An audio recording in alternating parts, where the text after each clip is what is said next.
to? Oh, that's good. Do you want a button? Thank you so much. Okay. Thank you very much. I really appreciate that. Bye.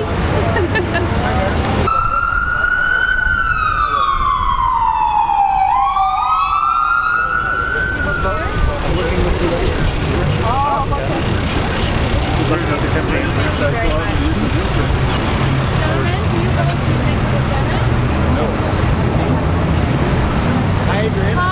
How you doing? Good. Great. How are you? Really great. Great. Do you guys need some help? You both downtown? Oh, you do. Have a great time in Vancouver. Well, the challenge at Vancouver Centre is indeed that we're a place where we're a meeting place for the whole Lower Mainland. So lots of people come down here to work or to shop. The challenge is always discerning which ones are Vancouver Centre voters. So I ask the question over and over, do you live here in Vancouver Centre? Are you a voter in Vancouver Centre? And then talk to those people. But the response is overwhelming. It's so positive. I've never ever seen positive response like this. Here? No, I don't, but good luck. Thank you very much. Okay. Appreciate that. We need a voice so you guys can be in the debate. I know. Yeah. I know. I'm anxious if you. Well, I've got good news this morning. Elizabeth May, the polling is first. She's got 45%. Undecided voters and Gary Lemon 38%. Oh, wow. So that's. But here's where we're hoping to. I'm neck to neck with Penny Fry. My major fear if the Conservatives get a majority is what it tells us about Canadians. My fear would be that it reflects that Canadians don't care about issues like global warming, like making sure we ramp down the tar sands and move and ramp up renewable energy. That people are satisfied that the kind of government that the Conservatives represent, which is a highly top-down, secretive government that has flaunted real democracy, that they would be okay with that people would be okay with the fact of re-electing to government, a government that has actually been in contempt of Parliament and shut down access to parliamentarians and the Prime Minister by media and the public. I mean, that is my fear, that it means that Canadians themselves are so out of sync with what ought to be the form of democracy and the kind of development that we actually need at this point in Canadian history.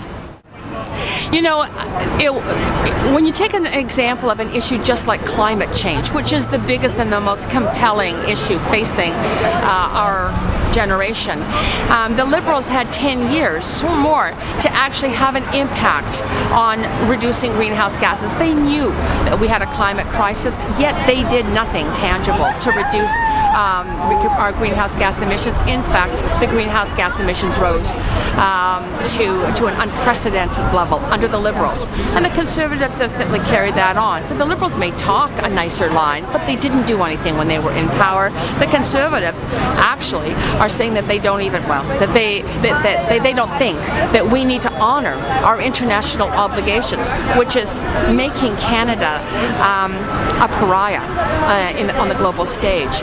Neither have done what's in the best interests of Canada and future generations and really taken direct action to reduce greenhouse gas emissions. And we need to do that, and the Greens are the only party with a full, comprehensive, completely costed out platform for actually reducing greenhouse gases quickly so that we can be at the leading edge of where the global economy is headed, which is a low-carbon economy.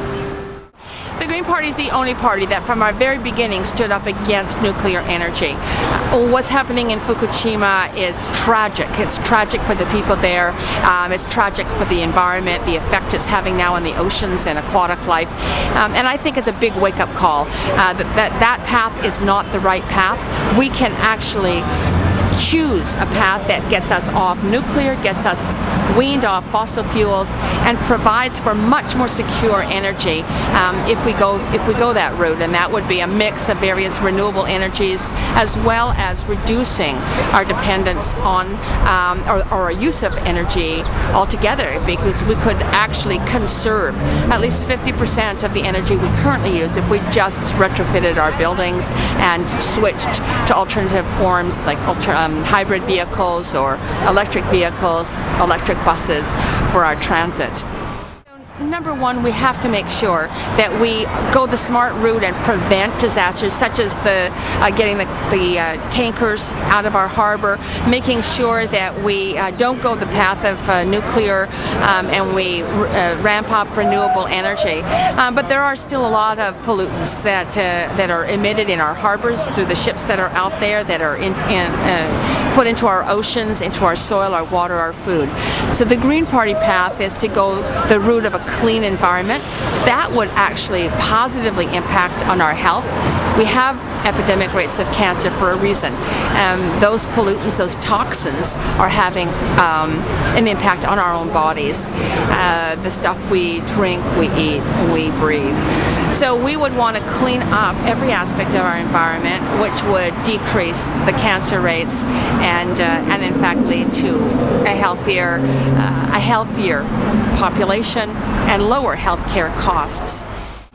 I think Canadians are aghast that we have moved from being one of the world leaders in peacemaking and peacekeeping and instead have engaged in wars such as in Afghanistan without really any public discussion.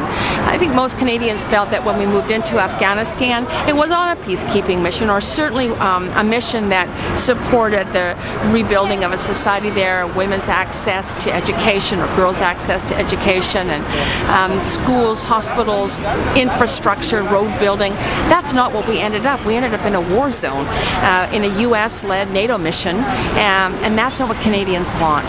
So the Green Party says get out. We've been calling from the beginning, get out of that NATO-led, the US-led mission of war.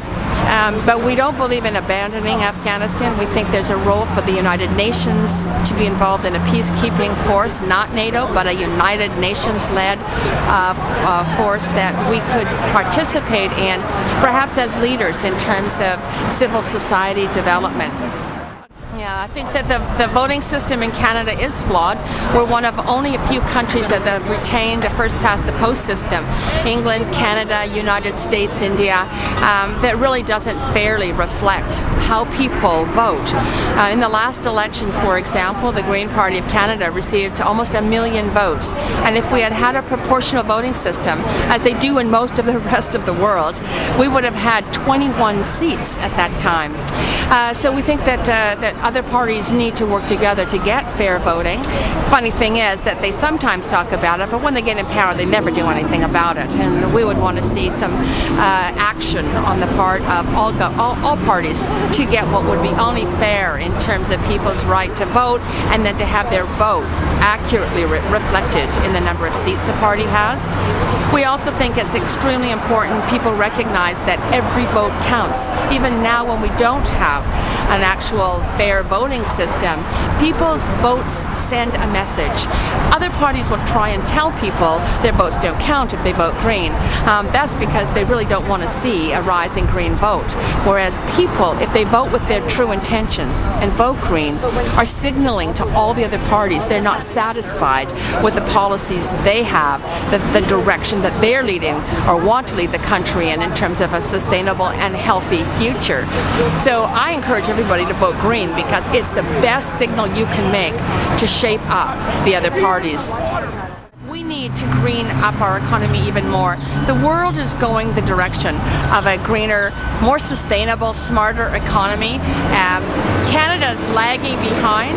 Vancouver Centre can be the leading place. The kind of jobs in, our research and development, technologies in renewable energy and energy conservation and reducing waste, making sure that we have a vibrant leading-edge economy is what I'd like to see in Vancouver Centre, and I think most people want in terms of better jobs, and more sustainable jobs.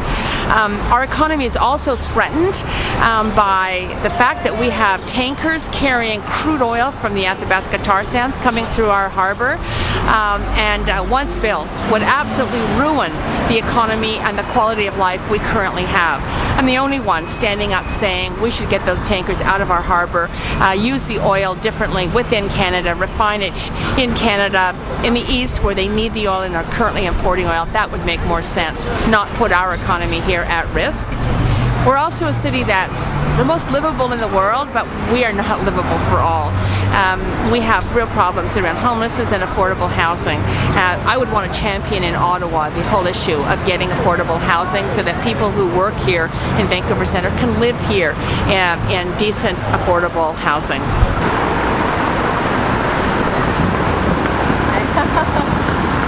Victory. Here. So, Oh, okay. yeah, All he's right. coming down Burrard. First Green MP in Parliament. The first of two, right? Yeah. Yeah. Yeah, it's looking really good. Yeah. Awesome. Yeah, you should say, we should get that. I mean, really. We just got news today that Elizabeth May, the polling has been done in Saanich Filings, and she's polling at 45% of decided voters.